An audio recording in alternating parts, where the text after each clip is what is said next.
And first of all, what's an idea hunter? Kimberly gave part of the definition where idea hunters are learning machines. They are individuals and professionals who are great at finding ideas, and they're able to be more innovative and more creative than the rest of the pack. What's cool about the iPod? It's small, it's light. How about the way you find music? How do you find music on the iPod? Right?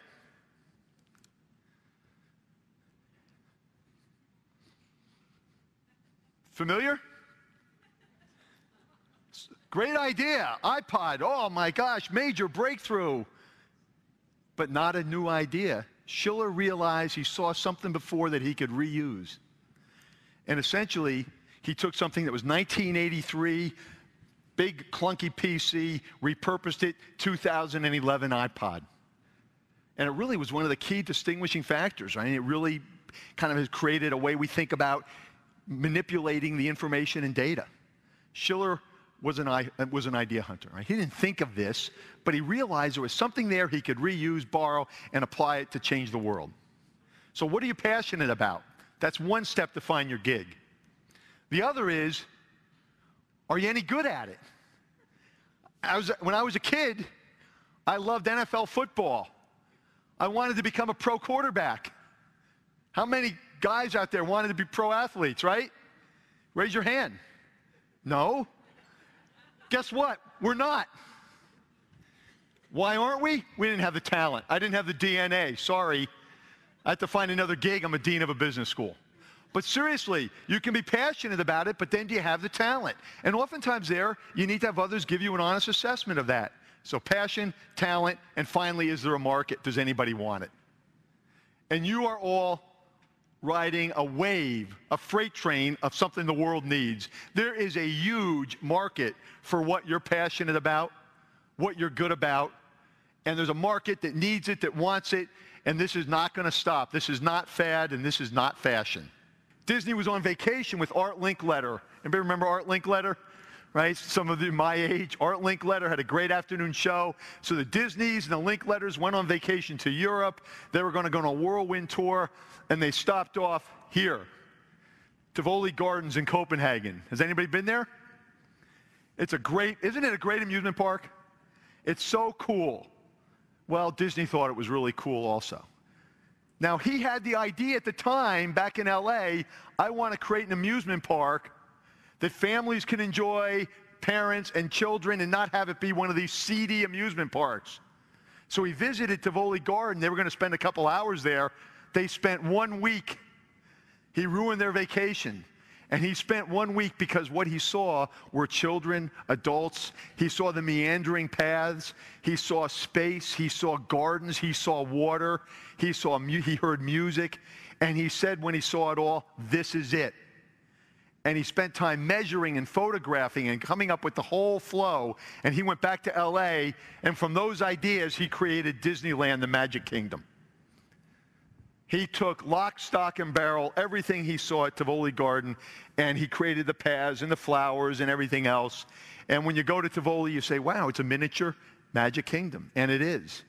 And so Disney created something, but it wasn't him sitting alone, thinking about it, wondering how to do it, sitting in LA. He found the idea in another continent at the oldest amusement park in the world. But because he knew his gig and what he wanted to find, he saw it, he grabbed it, he brought it back, and he changed the world of theme parks. And that led to a famous quote from Holmes to Watson over and over, a refrain that every idea hunter has to keep in mind, which was, Watson, you see, but you don't observe. And idea hunters, we move through life and we see things. We see amusement park, we experience the strategies of other people, we see a lot at this conference, but even not at this conference, we see things all the time. And so keep in mind that in terms of being interested, it's 24/7. Don't just see, observe. Ideas are everywhere, there for free, there to be reused, if only we are looking for them. So Buffett got his ideas from Ted Williams in baseball. Another important message for idea hunters, and we know this from some great academic research. A sociologist at University of Chicago by the name of Ron Burt, sociologist at MIT, by the name of Mark Granovetter. They came up with ideas like structural holes and strength of weak ties.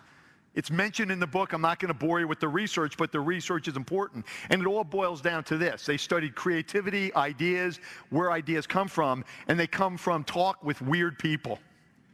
I mean, at the end, so for Buffett, Ted Williams, and talk to people from different disciplines, and work with people, and reach out to people, because the most novel ideas are going to come from people who are bridging structural holes in social networks, who have ties and are communicating with people they don't know, or weak ties. But learning from Ted Williams is a great example. Investing, baseball, what's the link? The link was everything. Right? He sells himself the best hour of every day, not to work for the company, not to work for clients, but he sells himself the best hour of every day to get smarter. And what Munger says is he knows people, and he's met a lot of people, and he knows people, and the most successful people aren't the smartest. They don't have the highest IQ. They're not necessarily the hardest workers. But he uses that phrase, they're learning machines. They know how to wake up every day a little bit smarter. And whether it's you as individuals or your company, if you want to get smarter and unleash the talent, build an army of idea hunters and learning machines. So Munger says, sell himself the best hour, and a point here worth making is that the whole notion of how to become a great idea hunter is behavior trumps IQ. Behavior trumps IQ. It's not about how smart you are, it's about how effective you are at every day increasing the probability that you are going to collide with a great idea. But the first idea for West Side Story was East Side Story. They had it in 1949, and it was going to be battles in New York between the Jews and the Catholics. How many knew that? But the idea didn't work because, one, they were too busy. The other was there wasn't enough attention. There wasn't enough tension and stress right at the time. So it was East Side Story. They said, we have to abandon this idea for a while. So Leonard Bernstein is sitting in Los Angeles reading the newspaper. And he reads the newspaper and he reads the headlines, and it talks about gang warfare in Los Angeles with the Latinos. This was a few years later. He read it and he said, I could hear the music. He got on the phone, he called Jerome Robbins, West Side Story, the Sharks from Puerto Rico and the self-styled Americans, the Jets. We know the rest. But what they didn't know a lot about was they got the Romeo and Juliet, there they are on the balcony, right, Tony and Maria, but they said, we don't understand how gangs rumble and gang warfare happens. So Jerome Robbins went out into the slums of New York to get ideas.